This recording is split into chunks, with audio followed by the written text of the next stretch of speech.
আসসালামু আলাইকুম ভিউয়ার্স, বরাবরের মতো আমি আজকেও আপনাদের একটি কৃষি ভিডিওতে নিয়ে আসলাম।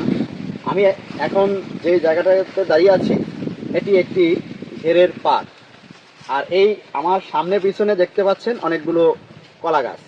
কলাগুলো আমাদের বরিশালের বিখ্যাত সবরি কলা। এই ঘেরটির প্রায় 7 থেকে 8 বিঘা জায়গা জুড়ে এই প্রজেক্টটা, এবং এর চতুর্পাশে বা একটা দিঘি বা ঘের কাটতে 4টি পার লাগে, সেটা আপনারা জানেন। কিন্তু এই কৃষক ভাই একটা সুন্দর কাজ করেছে, একটা পার থেকে মাঝ বরাবর একটা পার নিয়ে এসেছে অর্ধেক ঘের পর্যন্ত। ঘেরটাকে উনি ইউ শেপ তৈরি করেছে। এখন ওনার প্রায় 4টি পার প্লাস হচ্ছে আরও একটি পার, মোট 5টি পারের জায়গা হয়েছে। আমি যেই জায়গাটিতে দাঁড়িয়ে আছি আমার পিছনে যদি আপনারা খেয়াল করেন দেখবেন যে এখানে 3 সারি কলা গাছ, এবং এই যে পাড়টা, এই পাড়ের যে ঢাল, এই ঢালে আরো 2 সারি কলা গাছ। তাহলে আমরা মোট পেলাম 7 সারি কলা গাছ প্রতি পারে। এভাবে উনি এই ঘেরের চতুর্দিকে কলা গাছ লাগাইছে, এবং এখানে প্রায় 3000 কলা গাছ উনি রোপণ করেছে। আমরা যদি 3000 কলার থেকে 200 থেকে 250 টাকাও পাইকারি বিক্রি করি, তাহলে আমাদের বছরে এই কলা থেকেই 5 থেকে 6 লাখ টাকা উপার্জন করা সম্ভব। আর ঘেরের যে মাছ সেটা তো আছেই। যদি তেলাপিয়া জাতীয় মাছ চাষ করি তাহলে বছরে 2বার এখান থেকে মাছ আহরণ করা সম্ভব। কার্প জাতীয় মাছ যদি চাষ করি বা সেখান থেকে পাঙ্গাস জাতীয় মাছ চাষ করি, যেইভাবে মাছ চাষ করি সেখান থেকে আরও 4-5 লাখ টাকা আসবে। আর এখানে যখন কলা গাছগুলো নতুন লাগানো হয়েছে চারা, ছোট ছোট চারা, তখন এই পাড়ে ঢালে এখানে সবজি চাষ করা হয়েছিল। সেই সবজি থেকেও একটা আয় হয়।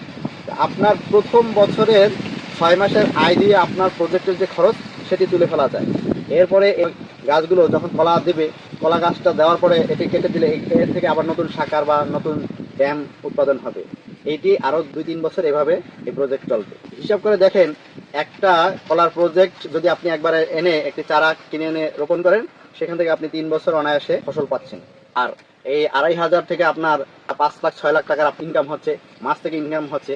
অ্যাভারেজে আপনি বছরে 12-13 লাখ টাকা ইনকাম করতে পারছেন, যেটি আপনি প্রবাস বা অন্য কোথাও কোনো জবের জন্য যদি এই টাকাগুলো ইনভেস্ট করেন, যেই টাকা এখানে খরচ হচ্ছে, সেখান থেকেও হয়তো এতগুলো টাকা আপনার প্রফিট নাও আসতে পারে। এবং আপনি এইটার পরের চাকরি করেন অথবা প্রবাসে আছেন, এই চিন্তা করেও যদি আপনি যে সেখানে গেলে তো আমার কাজ করতে হবে, সেই কাজটা যদি নিজের বাড়িতে থেকে করা যায়, তাহলে পরিবারের লোকদের পাশেও পাওয়া গেল, এই কাজটাও করা হলো, এবং অতিরিক্ত পরিশ্রমও করা লাগে না। প্রতিদিন সামান্য সামান্য কিছু কাজ অথবা সপ্তাহে দুই একবার কাজ করবেন, এবং অন্যান্য কাজ আপনি এর পাশাপাশি করে আরও বাড়তি আয় করতে পারবেন। আর সাথে তো পরিবার পাশে পাচ্ছেনই। প্রবাসে গেলে পরিবার থেকে দূরে থাকতে হয়, টাকা উপার্জন হয় ঠিকই, কিন্তু পরিবার থেকে উপার্জন করতে হয়, কষ্ট করে থাকতে হয়। আমি এই জন্য, বা অনেকে প্রবাসে থাকে বা জব করছে, এখন জবের ভালো লাগে না, জব ছেড়ে দেবে, কী করবে সেই জিনিসগুলো তারা আসলে বুঝে পায় না। তাদের জন্য কৃষি ভিত্তিক বা কোনো প্রজেক্ট করলে তারা নিজের বাড়িতে থেকে বা নিজের এলাকা থেকে তাদের পরিজন নিয়ে একসাথে বসবাস করতে পারবে এবং সংসার সুন্দরভাবে পরিচালনা করতে পারবে, সেই দিকগুলো পায় না। সেই জন্যই আমি এই জাতীয় ভিডিওগুলো করি।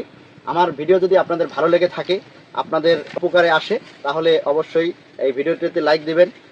যারা ইউটিউব থেকে দেখছেন তারা অবশ্যই ভিডিওটিকে সাবস্ক্রাইব করবেন, আর যারা ফেসবুক থেকে দেখছেন তারা অবশ্যই পেজটিকে ফলো দেবেন, শেয়ার করে অন্যদের দেখার সুযোগ করে দেবেন। আজ এখানেই রাখছি। আর পরিশেষে বলে যাই, অবশ্যই আপনার সুন্দর মতামতটি কমেন্ট বক্সে লিখে যাবেন।